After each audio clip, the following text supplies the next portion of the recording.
Hey guys, we're in the shop again. It's Henny, working on an F-150, doing some tires, and this is one that should save you a lot of time and energy.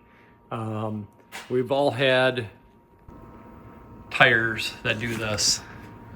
There's the rim, there's the new tire, and no matter what we do, we cannot get that bead to seat. So I'm sure many of us, all of us, have tried this. And it does work sometimes.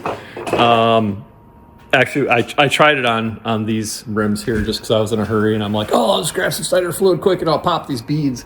And no, it didn't even, it wouldn't catch even with that. So then I tried that brand, same thing.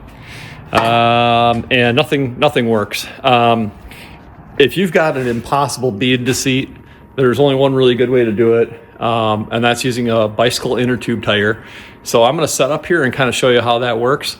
It's pretty quick, it's pretty easy, and I actually found a brand of tube tires, or tire tubes, that survive more than one use, which is fantastic. I've used the same tube now for 5 or 6 vehicles, knock on wood. It's held up pretty good. So I will try and figure out what the brand of that tube is, because I bought it quite a while ago. And if I can figure that out, we'll put a link in the description. But here we go.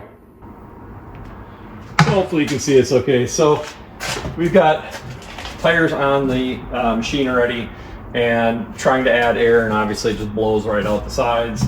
There's absolutely nothing holding the air in. You can't lift it up and try and seat it because it just pulls the bottom off. We've tried this unit, which this works for 80% of the tires out there, not a problem. But once in a while you get one of these that's just so ridiculous. I mean, it's like 50% of the rim is only covered. So if you take an inner tube from a bicycle tire and you just blow it up a little, you don't want a lot of, you can see this is kind of flat, it's not real firm. And we're just going to take this on the inside. Oh, wait a minute. First, I want to lube this up a little bit. It's been a little while since I mounted the tire, so the lube is mostly dry. Just want to make sure you got a good amount of moisture there. And then we're just going to take our inner tube and stretch it over this rim.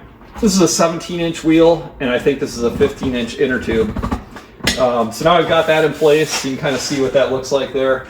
Now we're going to blow up our tire, but there's a couple things we want to do. We want to get the bottom to seat first, and once the bottom's seated and the top starts to seat, it's kind of a weird feel, but once it starts to seat, we're going to actually let the air back out and pull our inner tube off and then finish filling it up with air. So here we go.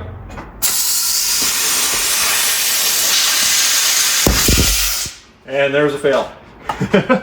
First attempt did not work, and that's okay.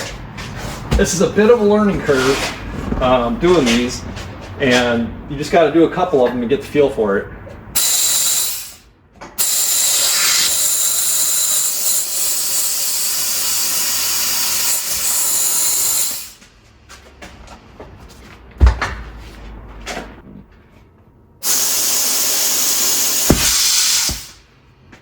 We're getting closer. A little more air out.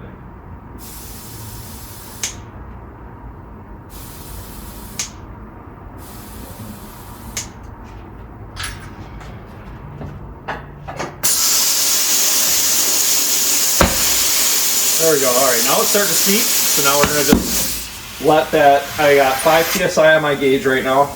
I'm just going to try and keep it around 5 PSI because I'm trying to hold the bead that I've created, but I don't want it to completely seal, because otherwise I won't get this inner tube out.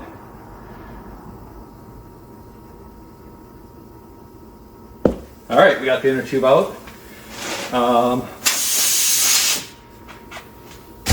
Throw that over there.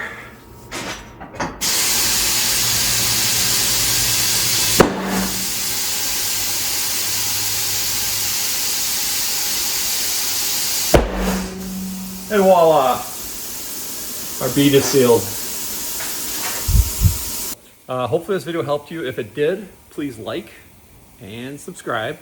and you'll get more of my tool tips and just all around shop tips. Things I've picked up over the years that have saved me a lot of time, a lot of trouble. So like, subscribe. Thanks. Have a great day.